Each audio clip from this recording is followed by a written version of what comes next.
anak muda, hingga Tuhan kan berikan jalan.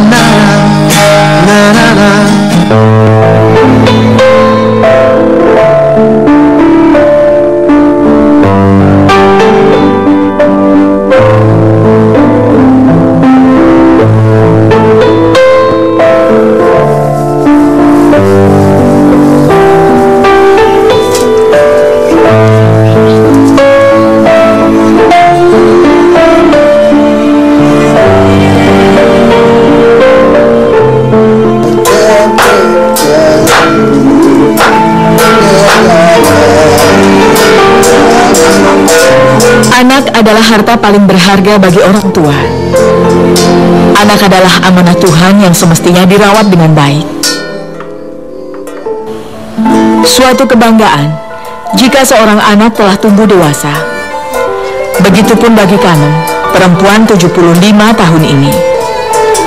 Kasih sayangnya terhadap anak tak pernah pupus, hingga anaknya telah tumbuh menjadi pria dewasa.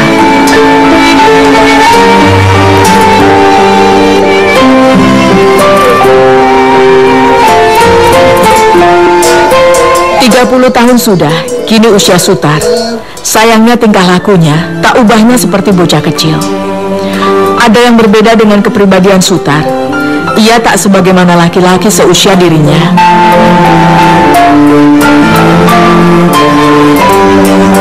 Sepanjang waktu batin Kanem begitu campur aduk bila menyaksikan pola anaknya yang tak sewajarnya. Kanem hanya bisa pasrah menerima garis nasib yang menimpanya. Ngelangsa nggih. Ya niku lah gada putra kok mboten sami kali putra sanese lah.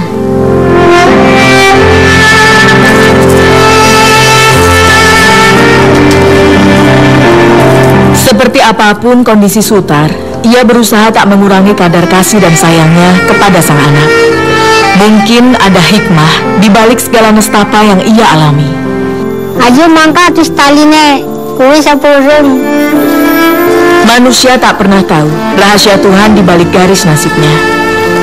Sejak leluhurnya, Kanem tinggal di kawasan pegunungan, Desa Kemawi, Kecamatan Somagede, Banyumas, Jawa Tengah.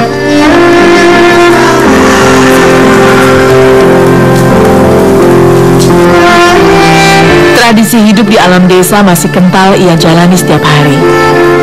Menempuh perjalanan yang jauh serta menanjak seperti ini sudah biasa ia lakoni.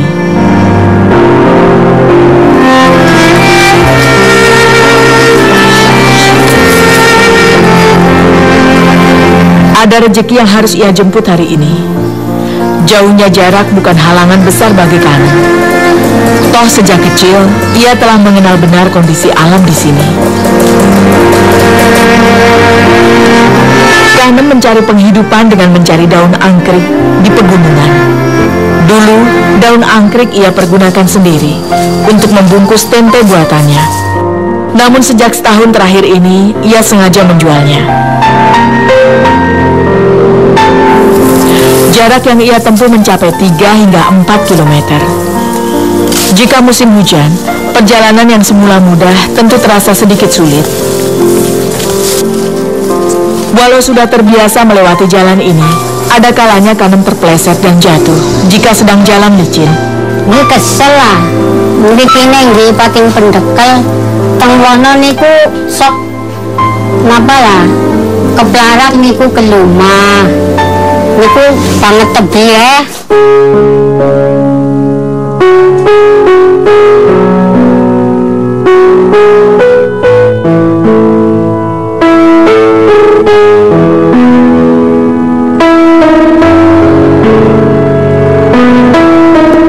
Pada rimbunnya hutan pinus inilah, Kanem berjibaku sepanjang hari, membelah kesunyian hutan demi menyambung hidup.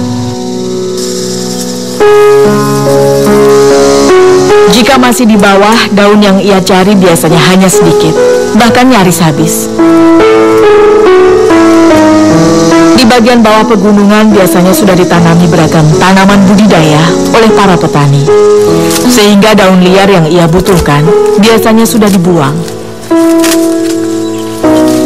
Di dalam hutan seperti ini, populasi daun anggrek masih rimbun.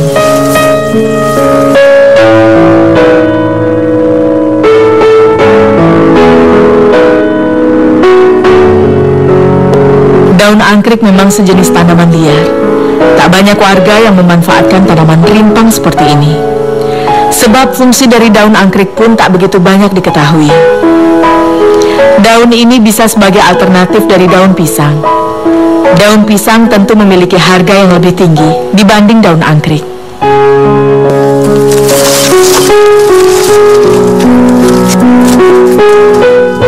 Tekstur daun anggrek yang lentur memudahkan untuk membungkus tempe tanpa harus menjemurnya terlebih dulu.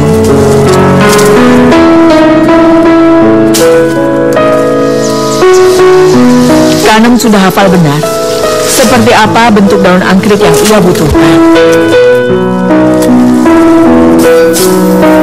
Kanem bisa menghabiskan waktu seharian penuh mencari daun anggrek di hutan seperti ini.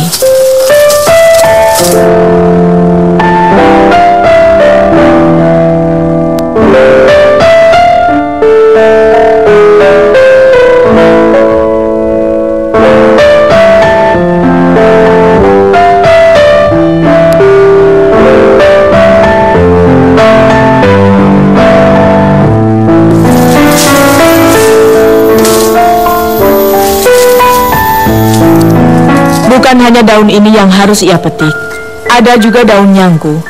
Daun nyangku pun sama halnya dengan daun anggrek. Daun ini tumbuh liar di hutan.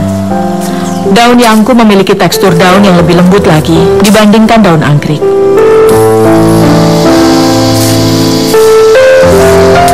Saat berada di hutan pinus yang rimbun ini, Kanem harus waspada terhadap serangan serangga ataupun binatang lain yang sewaktu-waktu bisa membahayakan keselamatan dirinya.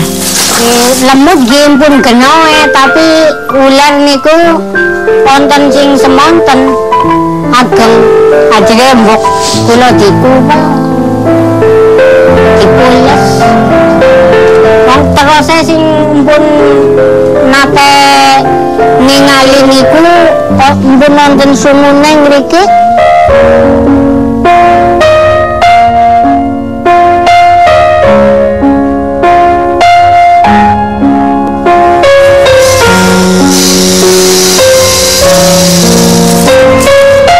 Ia tak pernah membawa bekal setiap kali pergi ke hutan.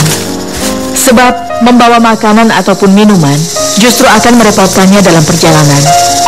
Ia terbiasa menahan haus dan lapar.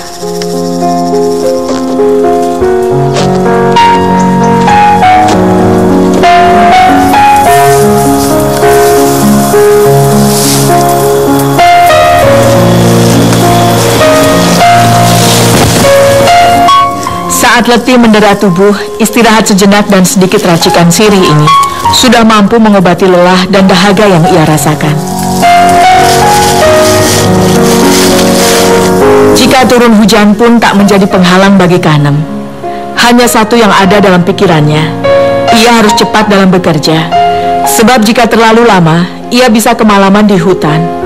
Mengingat perjalanan yang ia tempuh cukup jauh.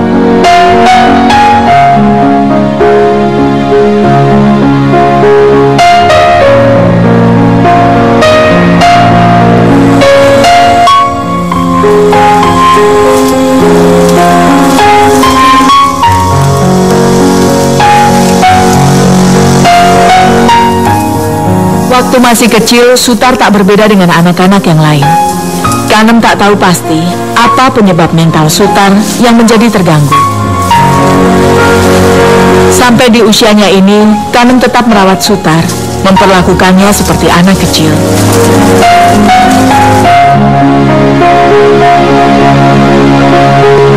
Ia tak pernah menyuruh Sutar bekerja yang berat-berat. Kanem sadar dengan kondisi anaknya yang tak stabil. Tanpa diketahui sebabnya, Sutar bisa saja tiba-tiba marah. Kadang-kadang nggih nesune niku kula mboten ngertos. Nggih ujug-ujug niku pusing, dados kula bingung.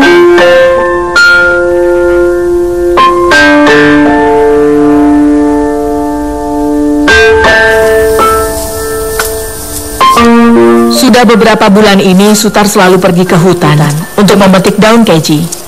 Daun keji lebih sulit dicari dibanding daun angkrik ataupun daun yangkung.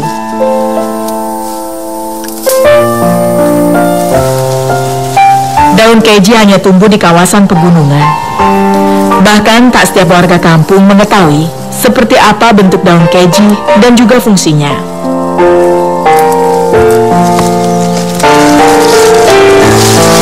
Sutar sudah hafal benar bentuk daun keji ini. Ia tak akan tertukar dengan daun yang bentuknya serupa. Sulur merah di ujung daun serta tepian daun yang bergerigi menjadi ciri khusus daun ini.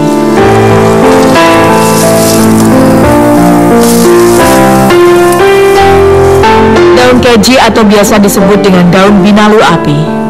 Tanaman ini terkadang dijadikan sebagai tanaman hias. Namun dedaunan ini diyakini memiliki berbagai khasiat.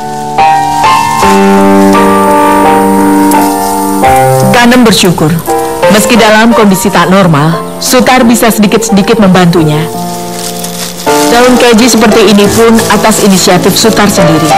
Kula nggih mboten ngertos, kayambekan niku Kesa Tengwono. Lah jar kula enjang-enjang gamel tali niku ujar kula ajeng getolanan. Meletos-meletos wangsul niku angsal keji.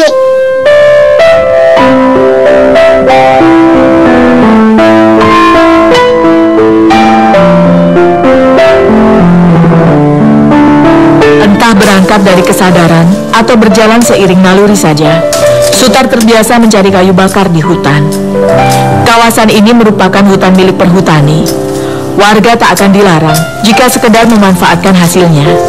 Yang terpenting tidak sampai merusak kawasan hutan lindung ini. Tan! Tan! Ya, boleh jalan! Daun keji dan daun angkrik tidak tumbuh dalam satu lokasi. Kadang Kanem merasa khawatir bila terlalu terpisah jauh dengan Sutar.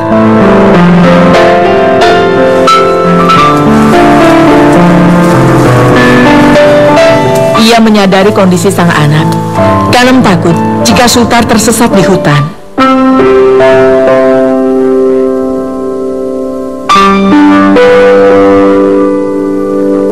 Perjalanan turun gunung tak lebih mudah dibandingkan saat menanjak. Sebab Kanem harus menggendong beban berat daun angkrik ini.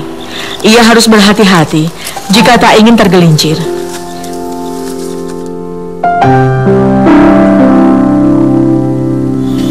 Bisma balik dhisik nyotot liwat njujukna godhong.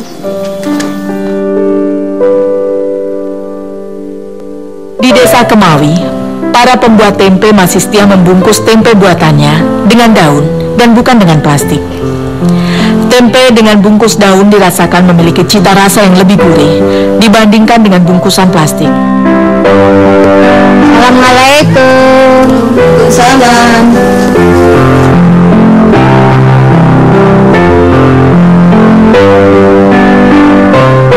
Jangan harap kapan yuk? Tadi pagi. Ini apa ya?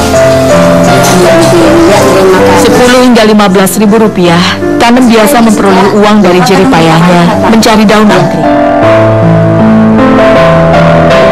Ini pun tak akan setiap hari, hanya dalam 3 hari atau seminggu sekali saja, tergantung pesanan sang pembuat tempe.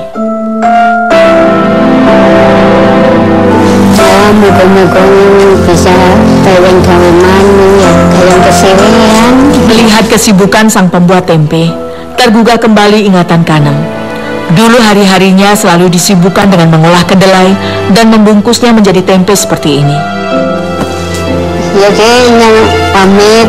Kanem terpaksa berhenti menjadi pembuat tempe lantaran tak pernah bisa terkumpul uang.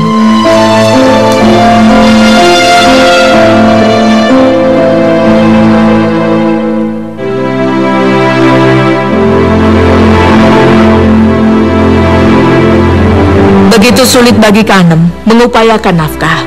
Meski hanya untuk kebutuhan sehari-hari, Kanem seringkali kekurangan. Sungguh sangat disesalkan, harta berharga satu-satunya miliknya terpaksa ia jual. Dulu, Kanem memelihara seekor kambing. Ia terpaksa merelakan kambingnya itu demi membayar hutang. Nggih kelangan lah.